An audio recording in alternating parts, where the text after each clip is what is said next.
அப்போ ரிசல்ட் வர்றது பார்த்தீங்கன்னா 9 மணி 10 மணி அப்படிங்கிற போது பார்த்தீங்கன்னா நெக் டு நெக் தான் இருக்குது எல்லாத்துக்கும். Congress BJP neck to neck இருக்கு. 12 மணிக்கு ஒரே மாதிரி தான் போயிட்டு இருக்கு. அப்போ 12 மணிக்கு மேலே தான் வந்து அவங்க குறையிறாங்க. எதுவுமே பின்பற்றாம ஒரு சின்னத்துக்குமோ ஒரு தலைவருக்குமோ கூடுற கூட்டம் மிக்க ஒரு கட்சி எதுன்னு கேட்டிங்கன்னா ஏடிஎம்கே தான். தமிழ்நாட்டிலே வந்து எந்த கட்சி அதிகமாக ஓட்டு நோக்குறாங்கன்னு நினச்சிட்டு இருக்கீங்க? திமுகவா? இல்லை வேற எது கட்சியா? ஏடிஎம்கே தான் எல்லாமே ஓட்டு நோக்குறாங்க. என்ன காரணம்னு கேட்டிங்கன்னா, பாரதிய ஜனதா கட்சி தலைவர் அண்ணாமலை இவரெல்லாம் வந்து உட்காந்துருக்காரு. இவருக்கு என்னது அந்த இது அந்த அளவுக்கு ஒரு கெப்பாசிட்டி இல்லை அப்படின்ட்டு ஒரு அண்டர் எஸ்டிமேட். இதனாலதான் அங்க பிரச்சனையே வருது. இவர் வந்து அங்க மேல இடத்துல செல்வாக்க வச்சுக்கிட்டு அந்த பவர் வச்சுக்கிட்டு இந்த கட்சியை எப்படி அழிக்கணும்னு பாக்குறாங்க. ஒன்னா டிஎம்கே அழிக்கணும், இல்லைன்னா ஏடிஎம்கே அழிக்கணும் அப்படிங்கிறது அவங்க டார்கெட். ஆர்எஸ்எஸோட சித்தாந்தமா தான் மறைமுகமா சில வேலையை செஞ்சுட்டு இருக்காங்க. இப்போ எடப்பாடிக்கு வந்து இப்போ விஜய் கட்சி ஆரம்பிச்சாரு. இப்போ அவங்க அப்பா மூலமா வந்து அவருக்கு சரி பையனுக்கு அட்வைஸ் பண்றாரு. இவர் ரிலேட்டிவ் இன்னொரு சின்னமலை நியமன தலைவர். ஆமா, அண்ணாமலை ரிலேட்டிவ் சின்னமலை. சரி, அப்படிங்கிற மாதிரி ஒரு கணக்கு இருக்கு. ஸோ வந்து அண்ணாமலை வந்து சின்ன வயசுல இருந்தே வளர்க்கப்பட்ட ஆர்எஸ்எஸ் வளர்க்கப்பட்ட ஒரு பிம்பம். இந்த மாதிரி 10% 11% 12% வாக்குகள் வந்து பெறக்கூடும் நாம் தமிழர் அப்படின்னும் பல பரவலான கருத்துக்கள் சொல்லப்படுது. இல்ல அவரு 8% வாங்கினா பெரிய விஷயங்க. ஏன்னா வந்து இன்னைக்கு பாரதிய ஜனதா கட்சி ஒரு கணிக்க முடியாத கட்சியா இருக்குது. எப்படி வளருது, என்ன பண்றாங்க, ஏது பண்றாங்க ஒண்ணுமே புரியல. குக்கு செய்திகள் நேயர்களுக்கு வணக்கம். இன்றைய சிறப்பு நேர்காணல் நிகழ்ச்சியில நம்மோடு இணைந்திருக்கும் சிறப்பு விருந்தினர் மூத்த பத்திரிகையாளர் மற்றும் அரசியல் விமர்சகர் மரியாதைக்குரிய திரு கோவை செல்வராஜ் சார் தான் இணைந்திருக்காங்க. சார் வணக்கம். வணக்கம். எப்படி இருக்கீங்க சார்? நல்லா இருக்கு. 2 தினங்களுக்கு முன்னதாக எக்ஸிட் போல் வந்து வெளிவந்த வண்ணமா இருந்துச்சு. பெரிய பரபரப்பை ஏற்படுத்திச்சு. நாடு முழுக்க பாரதிய ஜனதாவுக்கு ஃபேவரபிளாவே அந்த எல்லா ஊடகங்களும் வந்து வெளியிட்டு இருந்தாங்க. முதற்கட்ட கருத்தா வந்து இந்த எல்லாரும் அத கிட்டத்தட்ட 400 பார் அவங்க சொல்லிட்டு இருந்தாங்க. அதுக்கு நிகரான ஒரு கிட்டத்தட்ட ஒரு 370 380 அந்த எண்ணிக்கையிலே கொடுத்துட்டு இருந்தாங்க எல்லா தேசிய ஊடகங்களும். எப்படி பாக்குறீங்க இந்த எண்ணிக்கை? அதாவது வந்து நீங்க சொன்ன அந்த நிறுவனங்கள் எல்லாமே அந்த நிறுவனத்திலிருந்து வெளியே போன சில பேரெல்லாம் வந்து அவங்களும் சில இந்த மாதிரி ஊடகங்களா வச்சுட்டு இருக்காங்க. அவங்க சொன்ன போர்காஸ்டிங்கும் வேற மாதிரி இருக்கு. இதுக்கு நேர் மாறா இருக்கு. பிஜேபி ஜெயிக்க அங்க வந்து காங்கிரஸ் கூட்டணி ஜெயிக்க அப்படிங்கிறது அவங்களோட அஜெண்டா. ஃபார் எக்ஸாம்பிள் வந்து இந்த சி ஓட்டர்ஸ் நான் ஏற்கனவே சொல்லியிருந்தேன்.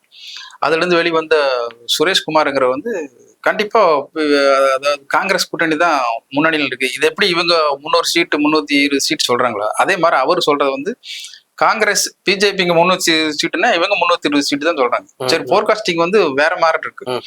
முன்னணி ஊடகங்கள் வந்து வேற மாதிரி சொல்லிட்டு இருக்காங்க. ஒரு ஜெராக்ஸ் எடுத்து எல்லாத்துக்கும் கொடுத்துட்டு பண்ண மாதிரிதான் எல்லாமே சொல்றாங்க. ஒரே யூனிஃபார்மா இருக்கு. இது வந்து ஜனநாயக நாட்டுல வந்து ஒரு கேள்விக்குறியா தான் இருக்கு. ஆனா ஒரே கட்டத்துல ஒரே தேர்தல்ல மாறுபட்ட கருத்துக்கள் வரணும். ஆனா முன்னணி நிறுவனங்கள் அப்படி சொல்றது வந்து கொஞ்சம் யோசிக்கக்கூடியதான் இருக்கணும். ரெண்டாவது இந்த சைடு பாத்தீங்கன்னா அந்த சின்ன சின்ன நிறுவனங்கள், உதாரணத்துக்கு இந்த 10 லட்சம் பேர் யூடியூப் பாக்குற சேனல்ஸ் எல்லாமே வந்து இதுக்கு நேர்மாறான கருத்து சொல்லிக்கிறாங்கிறதா என்னோட இது. அது போக திட்டத்தட்ட ரிசல்ட் கொஞ்சம் மாறிதான் வரும். நாளைக்கு வந்து வர்ற ரிசல்ட்டுகள் எல்லாமே மணிக்கணக்குல தான் வச்சு பார்க்கணும். சில பார்வையாளரா அதாவது பத்திரிகையாளரா பாக்குற போது 11 மணிக்கு என்ன ரிசல்ட் வரும், 1 மணிக்கு என்ன ரிசல்ட் வரும், 3 மணிக்கு என்ன ரிசல்ட் வரும்னு நமக்கு தெரியும். சில அழுத்தங்கள் இருக்கு, பின்னாடி நிறைய அழுத்தங்கள் இருக்கு. அந்த ரிசல்ட் வச்சே தெரிஞ்சுக்கலாம். காங்கிரஸ் வருதுன்னா கொஞ்சம் லேட்டா வரும், பிஜேபி வருதுன்னா கொஞ்சம் சீக்கிரம் வரும் அப்படிங்கிறது நாளைக்கு இயற்கையா தெரிஞ்சிடும். இதெல்லாம் எப்படி எத்தனை மணிக்கு என்ன வர்றது போறது அப்படிங்கிறது இயற்கையா தெரிஞ்சு. இது வந்து நம்ம உதாரணம் சொல்ல போனா சுத்தி எங்கேயும் போக தேவையில்லை. ஏற்கனவே வந்து சிதம்பரம் தொகுதியில் கடைசி தேர்தலில் வந்து திருமாவளவன் நிக்கிற போது திட்டத்தட்ட அவர் ஜெயிக்கிறதுக்கு எப்பவோ ஜெயிக்க வேண்டியது. ஆனா அடுத்த நாள் விடிய போயிட்டு அடுத்த நாள் விடிய வந்து 3 மணிக்கு தான் ரிசல்ட் சொன்னாங்கிறது. இந்த மாதிரி பல சிதம்பரம் தொகுதி இருக்கு இந்தியாவில்.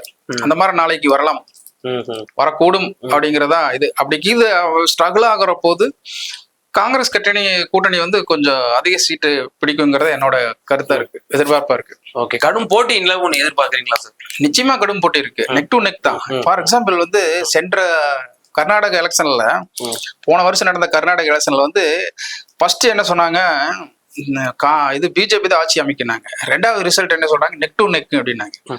மூணாவது பார்த்தீங்கன்னா 80-90 சீட்டு தான் பிஜேபி வாங்க அப்படிங்கிற அளவுக்கு சொல்லிட்டு இருந்தாங்க. ஆனா அதே சமயத்துல வந்து மத்த இப்ப நான் சொன்னேன் இல்லையா, ஆப்போசிட் சின்ன சின்ன நிறுவனங்கள் அவங்கெல்லாம் போர்காஸ்டிங் பண்ற போது 135 சீட்டு காங்கிரஸ் ஜெயிச்சு தனி மெஜாரிட்டி ஆட்சி அமைக்கினாங்க. அதே மாதிரிதான் ஆட்சி அமைச்சது. அப்போ ரிசல்ட் வர்றது பாத்தீங்கன்னா 9 மணி 10 மணி அப்படிங்கிற போது பாத்தீங்கன்னா நெக் டு நெக் தான் இருக்குது எல்லாத்துக்கும். Congress BJP neck to neck தான் இருக்கு. 12 மணிக்கு ஒரே மாதிரி தான் போயிட்டு இருக்கு. அப்போ 12 மணிக்கு மேலதான் வந்து அவங்க குறையறாங்க, 100 சீட்டுக்கு கம்மியாகிறாங்க. 70 சீட்டு 80 சீட்டு 60 சீட்டுன்னு அப்பதான் கொஞ்சம் வருது.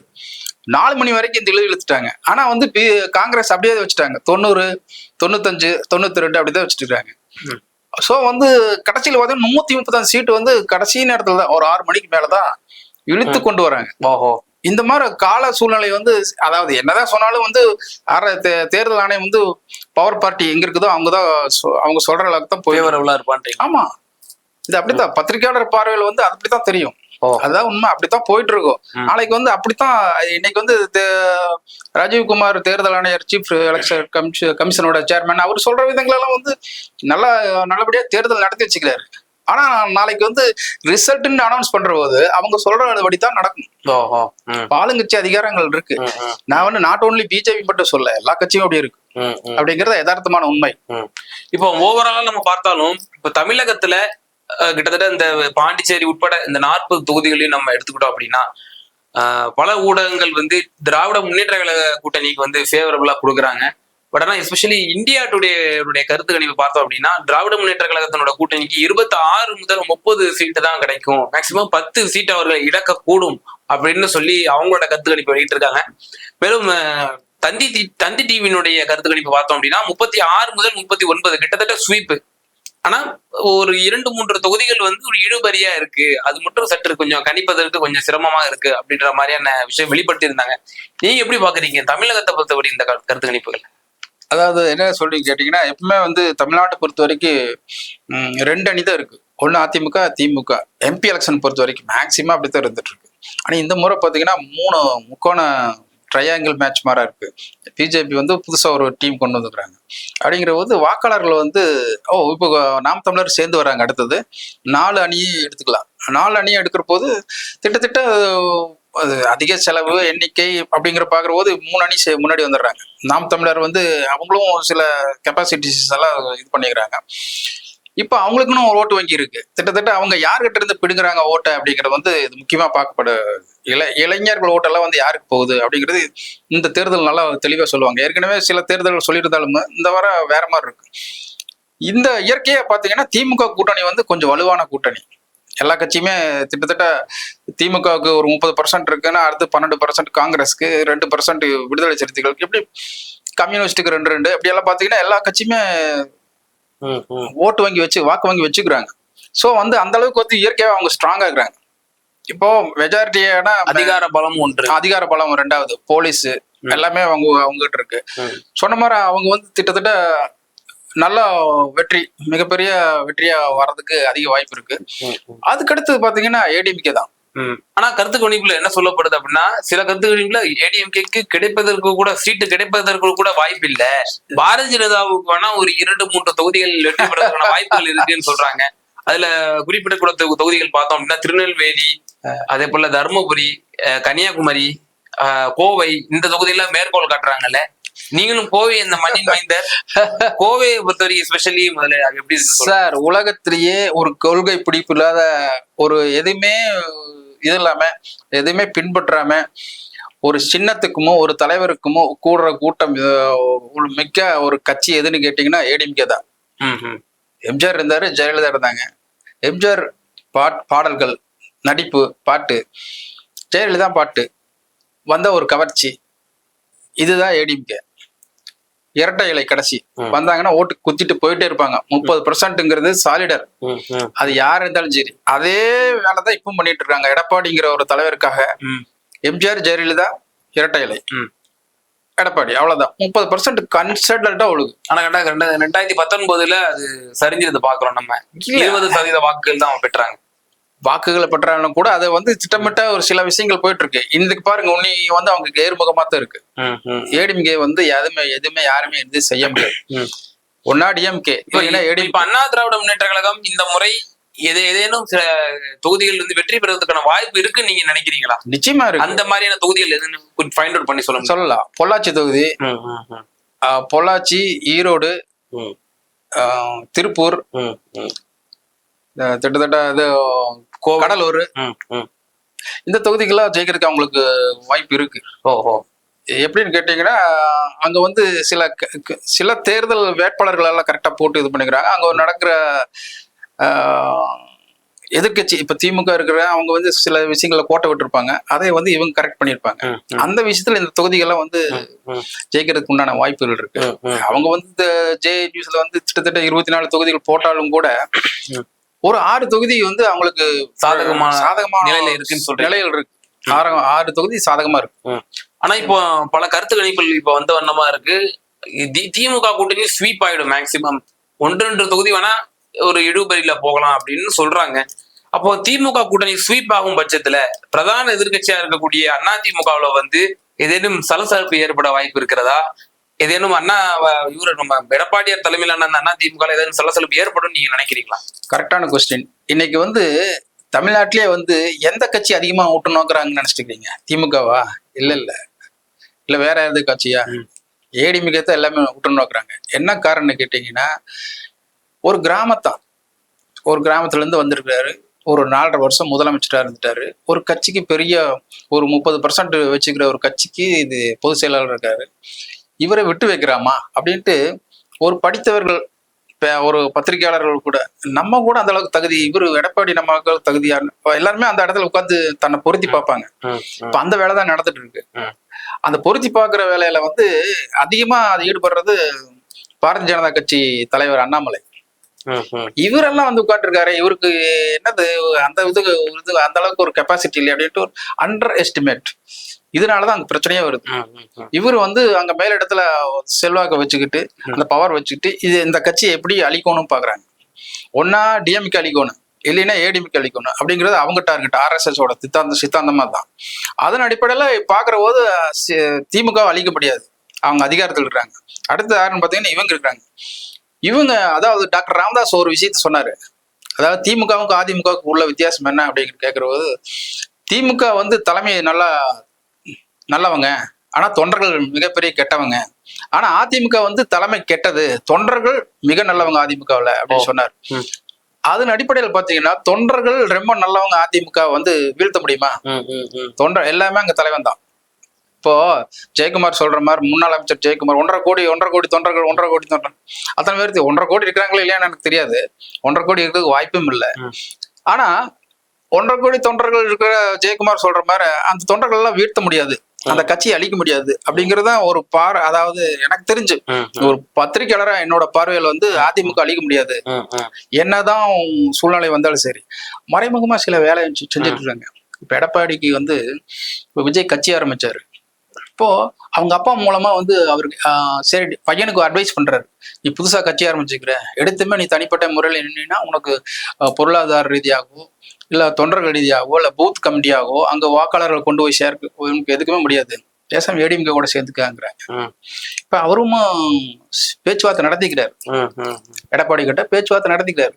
ஆனா எடப்பாடி சுட்டி காட்டுறாரு, 2019 தெறிப்படம் ஏதோ வெளி வந்த போது, உனக்கு ட்ரெண்டுன்னு என்ன தெரியுமா, உனக்கு காலில் விழுகிறது கலாச்சாரத்தை பத்தி உனக்கு தெரியுமா அப்படின்னு சொல்லிட்டு மறைமுகமா அவர் கலாய்க்கிறாரு. எடப்பாடி இதெல்லாம் பேச்சுவார்த்தைக்கு வர்ற போது அதை உன்னிப்பா கவனிச்சு அந்த பேச்சுவார்த்தைக்கு வந்தவங்க கிட்ட சொல்லி அனுப்பிச்சுக்கிறாரு. எனக்கு தெரிஞ்ச தகவல் இது, உங்க வேலையை பார்க்க சொல்லுங்க, போய் உங்க தொழில் மட்டும் பாருங்க, தேர்தல் வரபோது பாத்துக்கலாம் அப்படின்னு சொல்லிட்டு அவரை திருப்பி அனுப்பிச்சுட்டாரு.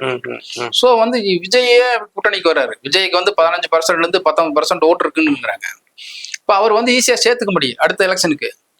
சோ வந்து இப்ப வந்து அதாவது கல்லெறிகிற மரமா இருக்கிறது அதிமுக. அதனுடைய அடிப்படையில தான் வந்து கூடுதலாக ஒரு கேள்வி எனக்கு வருது இதன் மூலியமா. அண்ணாமலை அவர்கள் ஒரு 2 தினங்களுக்கு முன்னதாக ஒரு ஸ்டேட்மெண்ட் ஒன்று விட்டுருந்தாரு. அதாவது அதிமுக என்பது வந்து ஒரு எரியிற விளக்கு அது வந்து அதாவது பிரகாசமா எரியுது அப்படின்னா அது அணைய போகுது அப்படின்ற மாதிரி சொன்னாரு. பாரதிய ஜனதாவுடைய பார்வையில அதிமுக எப்படியாவது ஒரு டார்கெட் பண்ணி உங்களை வந்து உடைக்கணும் அப்படின்ற ஒரு நோக்கத்துக்காகத்தான் வந்து அண்ணாமலை போன்றவர்கள்லாம் செயல்படுறாங்கன்னு ஒரு கேள்வி வருது. ஏன்னா பிரச்சாரத்தின் போது கூட சொன்னாரு, தேர்தலுக்கு பின்னாடி டிடிவி தலைமையில வந்து அதிமுக கைப்பற்றப்படும் அப்படின்லாம் கூட சொன்னாரு.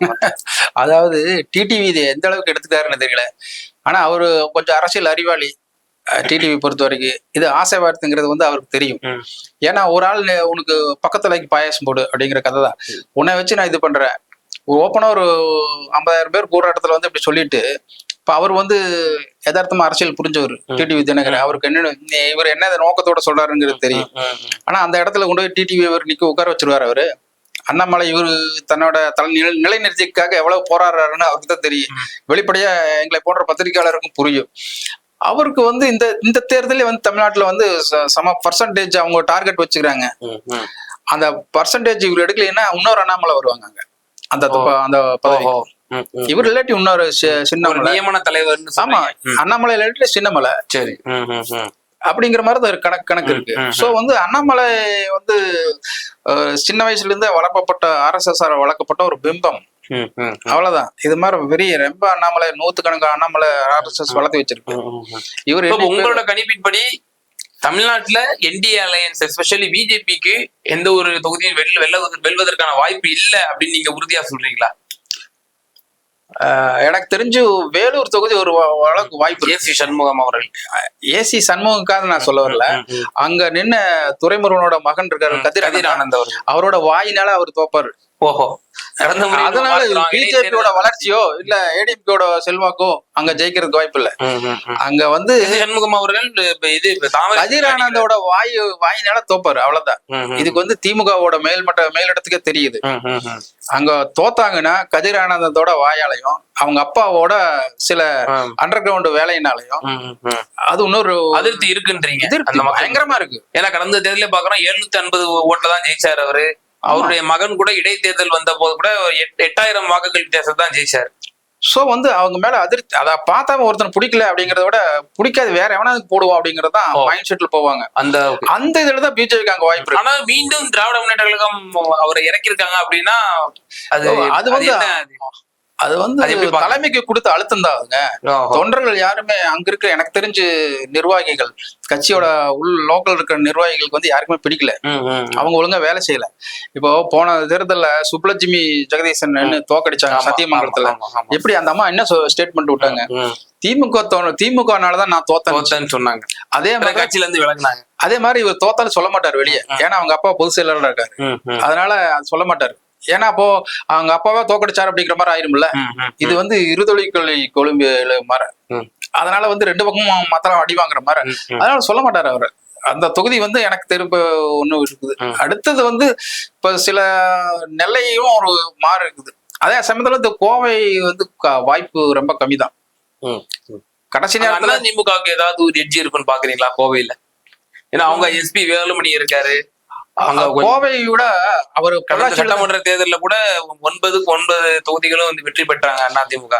அங்க வந்து சில மிரட்டல், அதாவது உள்ள அரசியல் நிறைய இருக்காங்க. எஸ்பி வேலுமணியும் மிரட்டல் எடுத்துக்கிறாங்க. அண்ணாமலை அதை எடுத்துக்க முடியாது. அதை வந்து எந்த அளவுக்கு எடுத்துக்கணும்னா, என்ன ஜெயிக்க வைக்கும், நீங்க இங்க தலையிடாதீங்க, உங்க வேலை போய் பொள்ளாச்சியில காட்டுங்கிற மாதிரி சொல்லி பொள்ளாச்சியிலும் திருப்பூர்லயும் காட்டுங்க அப்படின்னு சொல்லி அவர் வந்து பெருசா கோயம்புத்தூர்ல வேலை செய்யல. வேலுமணி வந்து பெருசா கோயம்புத்தூர்ல வேலை செய்யல. அவர் பொள்ளாச்சியில வேலை செஞ்சாரு. பக்கத்துல இருக்கிற திருப்பூர்ல தான் வேலை செஞ்சாரு. சோ வந்து அந்த 2 தொகுதியில் ஜெயிக்கிறதுக்கு வாய்ப்பு இருக்கு. சரி, இதுல வந்து அண்ணாமலையோட ஆதிக்கம் அதிகமா இருந்துச்சு, மிரட்டல் அதிகமா இருந்துச்சு. பக்கத்துல இருக்கிற ஒரு சாமியார் சத்குரு, அவரோட வாசுதேவ், அவரோட சில பேச்சுவார்த்தையின் அடிப்படையில வந்து அண்ணாமலைக்கு விட்டு கொடுத்துருக்காங்கிற மாதிரி சொல்லி போயிடுச்சு. சோ ஒரு பக்கம் அந்த மேட்ரு. இன்னொரு பக்கம் செந்தில் பாலாஜி சிறையில் இருந்து கொண்டே ஒரு டம்மி வேட்பாளரை போட்டு கணபதிங்கிறவர் கணபதி ராஜ்குமாரை போட்டு, ஏற்கனவே அவர் வந்து சும்மா ஒரு சோப்பலாங்கி சப்ஸ்டியூட்டுக்கு வேட்பாளர் மாதிரி தான் அங்க தெரிஞ்சாரு. ஏற்கனவே கோயம்புத்தூர்னாவே கலைஞர் இருக்கிற காலத்துல எல்லாம் வேண்டாம், கண்டெஸ்ட் பண்ண வேண்டான்றாங்க. இவர் வந்து எந்த அடிப்படையில ஸ்டாலின் இப்ப முதல்வராக இருக்கிறாரு, அவர் வந்து இவரை திமுக நின்னே ஆகணுங்கிறதுக்காக போட்டாங்க. விடுதலையாகி ஒரு வெளி வந்திருந்தானே வேற மாதிரி இருந்திருக்கு. ஆனா உள்ளுக்குள்ள நிறைய அரசியல் போயிருக்கு. இது வந்து கணிக்க முடியாத ஒரு 30க்கு மேல 35% எல்லாம் அண்ணாமலை வாங்குறாருன்னா பெரிய விஷயம் தான். ஓஹோ, 35% எல்லாம் ஓட்டு வாங்கினால பெரிய விஷயம் சொல்றீங்க. மிகப்பெரிய விஷயம் தான்.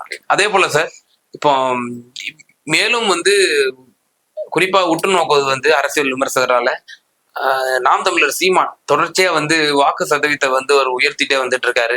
கடந்த 16ல வந்து 1% வாக்கு வாங்கியிருந்தாரு. பிறகு 3.8% வாக்கு 2019 தேர்தல் வாங்கியிருந்தாரு.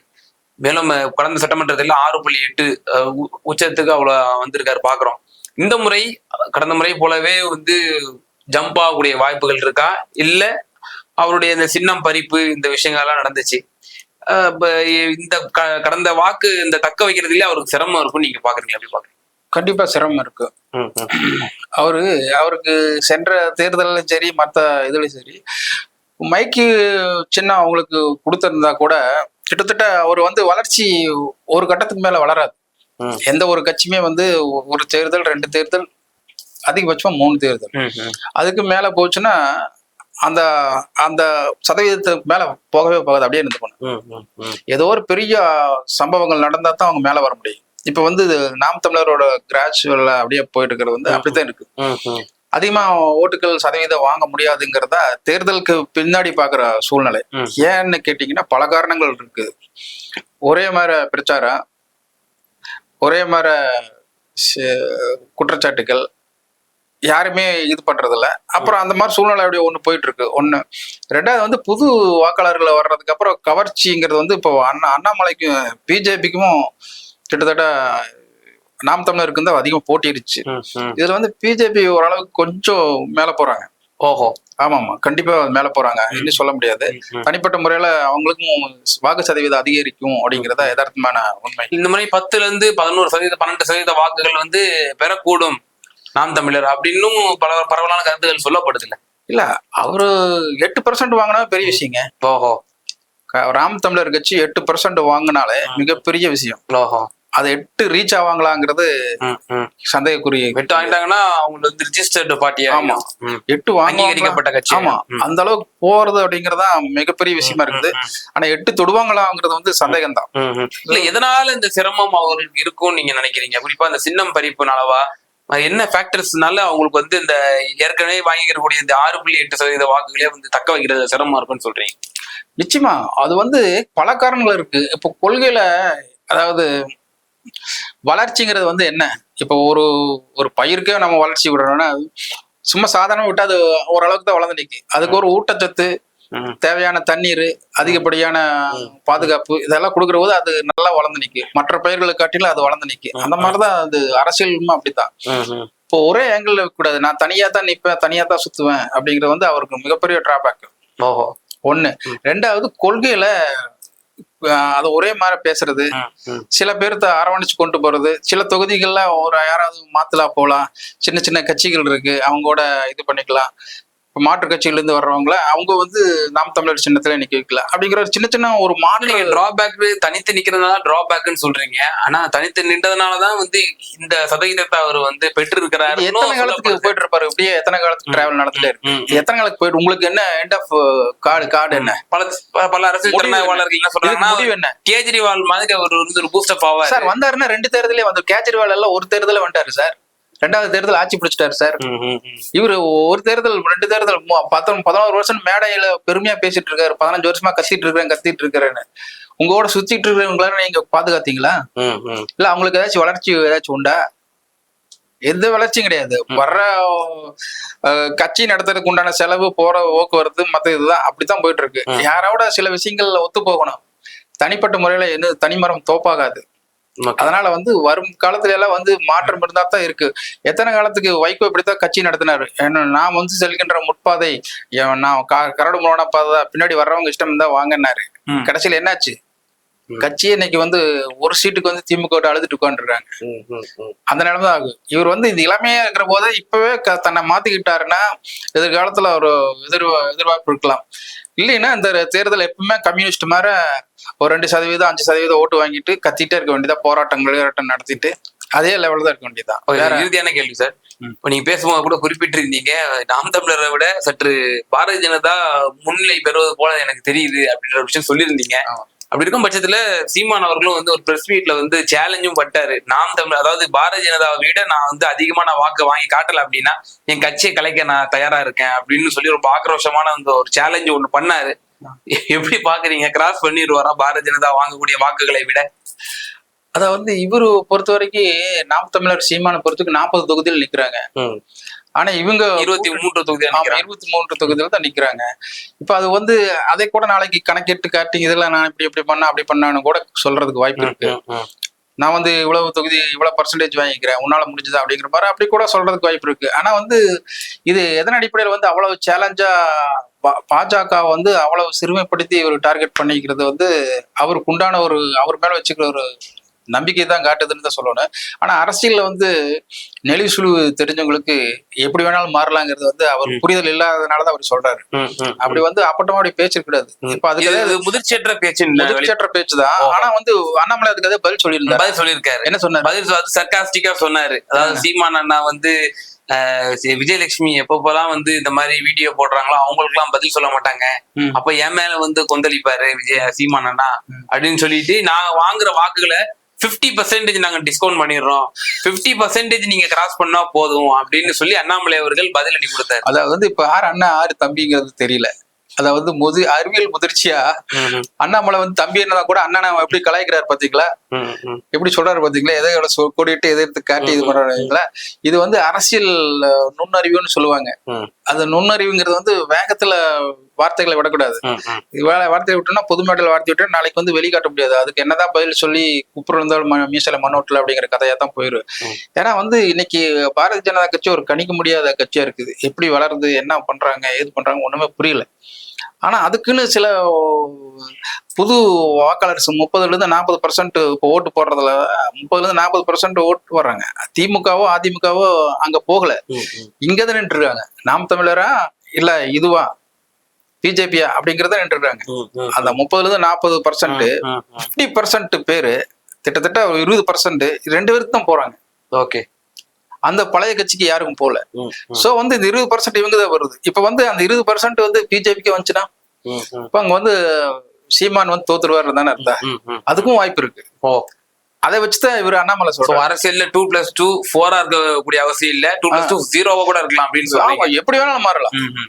ஆனா வந்து எதிர்காலத்துல தன்னை நாம் தமிழர் நிலைநிறுத்தணும் அப்படின்னு ஒரு எண்ணம் இருந்துச்சுன்னா கொள்கைகளால ஓகே, அந்த கோட்பாடுகளால் ஓகே, இலக்கணங்களை கொன்றங்களை வழிவருது ஓகே. இந்த சேர்க்கைங்கிறது வந்து கூட்டணி சேர்க்கைங்கிறத முக்கியமான அரசியல்ல ஃபார்முலாவா அதுதான். யாரா இருந்தாலும் சேர்த்துனா வெற்றி, ஒன்றுபட்டால் உண்டு வாழ்வு, இல்லையே தாழ்வுதான். ஓகே, நிறைவான கருத்தை பதிவு செய்யுங்க சார். என்னோட எந்த குறுக்கீடு இல்லாம வரக்கூடிய இந்த நாளைய தினம் அந்த ரிசல்ட் வர இருக்கு, நீங்க எப்படி முடிவு இருக்குன்னு எதிர்பார்க்குறீங்க? நிறைவான கருத்தை எங்க மக்கள், அதாவது இந்திய அளவுல வந்து ஒரு 10 ஆண்டுகள் தொடர்ந்து பிஜேபி ஆட்சிட்டு இருக்கிறது வந்து பலதரப்பட்ட மக்களுக்கு வந்து ஒரு தொய்வு ஏற்படுத்தி இருக்குதுங்கிறதா சொல்லணும். அதான் வந்து குறிப்பிட்ட இந்துத்துவா அப்படிங்கிற ஒரு அந்த கொள்கை வந்து இந்த தேர்தல ரொம்ப அளவுக்கு பிரதிபலிக்கல அப்படிங்கிற வந்து யதார்த்தமா காட்டுது. அதே சமயத்துல வந்து காங்கிரஸ் அப்படிங்கிற ஒரு கட்சி இந்த விலைவாசி உயர்வு, மற்ற பொருள்கள் அதாவது என்ன ஜிஎஸ்டி இது போன்றவங்களை ரெட்டிஃபை பண்ணுவாங்க அப்படிங்கிற ஒரு எதிர்பார்ப்பு இருக்குது. அப்புறம் கருப்பு பணம், அந்த பணமிழப்பு, அந்த விஷயங்கள் எல்லாம் வந்து போன்ற மாற்றம் ஏற்பட்டால் சிறு குறு தொழில்கள்லாம் வந்து மேம்பாடு அடையும் அப்படிங்கிறது ஒரு மக்களோட எதிர்பார்ப்பா இருக்குது. அந்த சமயத்துல வந்து காங்கிரஸ் ஆட்சி பிடிக்குமா அப்படிங்கிறது வந்து சின்ன சின்ன வியாபாரிகளோட எதிர்பார்ப்பா இருக்குது. அந்த வகையில காங்கிரஸ் கிட்டத்தட்ட ஒரு 280 320 சீட்டு வரும் அப்படிங்கிற சொல்லி, அதாவது ஊடகங்கள், வாய் திறக்காத ஊடகங்கள் எல்லாம் அதை பறைசாற்றி கொண்டு இருக்கின்றன. அதன் அடிப்படையில காங்கிரஸ் கட்சி தலை எடுக்கலாம் அப்படிங்கறத வந்து ஒரு பத்திரிகையாளராக பாக்குறேன். அதே சமயத்துல தமிழ்நாட்டை பொறுத்த வரைக்கும் திமுக ஒரு நல்ல ஸ்வீப் அடிப்பாங்க அப்படிங்கிறது வந்து உண்மை. அடுத்தது வந்து இதை அடுத்து எதிர்காலத்துல வந்து அதிமுக வீழ்த்துறதுக்கு அண்ணாமலையும் பிஜேபியும் வந்து தொடர்ந்து பாடுபட்டு இருப்பாங்க. ஆனா வந்து தொண்டர்களோட பலத்தால வந்து அதிமுக அழிக்கவே முடியாது அப்படிங்கிறத யதார்த்தமான உண்மை. மீண்டும் மற்றொரு காணொலி சந்திப்போம். நன்றி, வணக்கம். ரொம்ப நன்றி சார், உங்களோட நேரத்தை